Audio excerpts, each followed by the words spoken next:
Baik, Assalamualaikum warahmatullahi wabarakatuh. Perkenalkan, saya Kubatriansa dari Prodi Akuntansi dengan NIM C1C0211127. Di sini saya akan mempresentasikan terkait akad ijarah dalam akuntansi syariah. Yang pertama yaitu saya akan menjelaskan terkait definisi.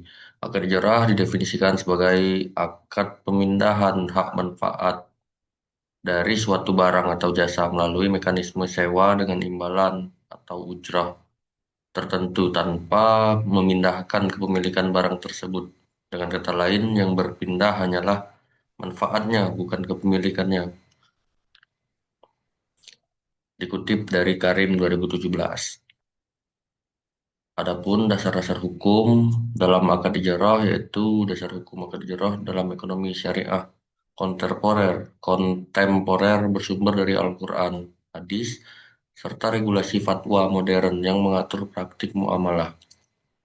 Secara prinsip, Syariah menetapkan bahwa transaksi sewa-menyewa dibolehkan selama memenuhi unsur kejelasan manfaat, objek yang halal, dan imbalan yang disepakati. Quran Surat At-Tolak ayat 6 menjadi salah satu dalil kuat yang menunjukkan kebolehan memberikan kompensasi atas suatu jasa atau manfaat yang menjadi konsep utama dalam ijarah. Selain itu, sejumlah hadis sahih juga menegaskan legalitas upah atau ujrah dan praktik sewa-menyewa dalam kehidupan Rasulullah. Rukun akad ijarah terbagi menjadi empat, yaitu akidain atau dua pihak yang berakad. Yang kedua, ma'qud alaih atau objek akad. Yang ketiga, ujrah, harga sewa atau upah. Yang empat, sikhat atau ijab dan kabul.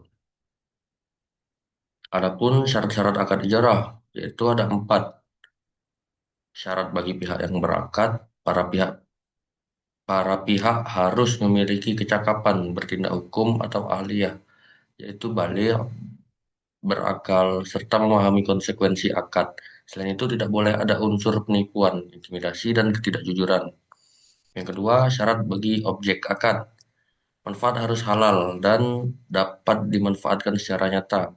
Manfaat harus diketahui secara jelas, misalnya durasi sewa, detail jasa, dan spesifikasi barang. Barang yang disewa harus dapat diserahkan dan digunakan oleh penyewa. Terus objek tidak boleh berupa sesuatu yang tidak dapat diserah terimakan, seperti barang yang belum ada atau manfaat yang tidak jelas. Yang ketiga, ada syarat bagi ijrah. Yang pertama yaitu harga sewa harus pasti, tidak boleh berubah-ubah tanpa kesepakatan. Kedua, pembayaran dapat dilakukan di awal, bertahap, atau di akhir, tapi harus disepakati sejak awal. Terus yang terakhir, pembayaran tidak boleh dikaitkan dengan unsur ribawi. Adapun syarat akad ijarah yang keempat, yaitu bagi sikhat akad.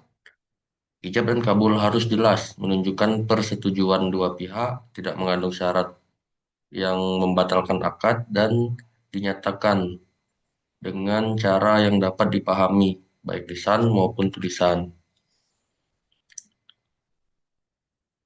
Dalam akad ijarah tentu ada kelebihan dan kekurangan. Sini saya akan menjelaskan terkait kelebihan dan kekurangan akad ijarah.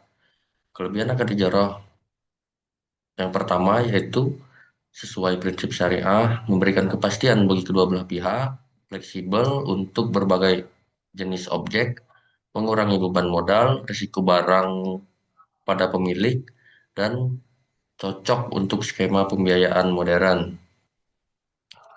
Dan untuk kekurangannya yaitu kewajiban pemilik untuk menjaga barang, penyewa tidak menjadi pemilik, potensi perselisihan tentang kerusakan barang, biaya jangka panjang bisa lebih mahal, pemutusan kontrak dapat menimbulkan denda tergantung ketersediaan barang.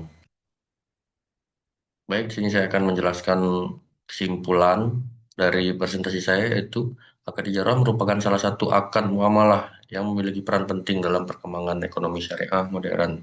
Serta secara keseluruhan, akad ijarah bukan hanya memiliki dasar hukum yang kuat, tetapi juga memberikan manfaat praktis yang luas dalam pengembangan ekonomi syariah. Dengan implementasi yang tepat dan pengawasan yang memadai, ijarah dapat terus menjadi instrumen penting dalam mendukung pertumbuhan industri keuangan syariah di Indonesia. Baik, mungkin itu tadi presentasi dari saya. Lebih dan kurang saya mohon maaf. Kepada Allah saya mohon ampun. Wabillahi taufiq wal hidayah. Wassalamualaikum warahmatullahi wabarakatuh.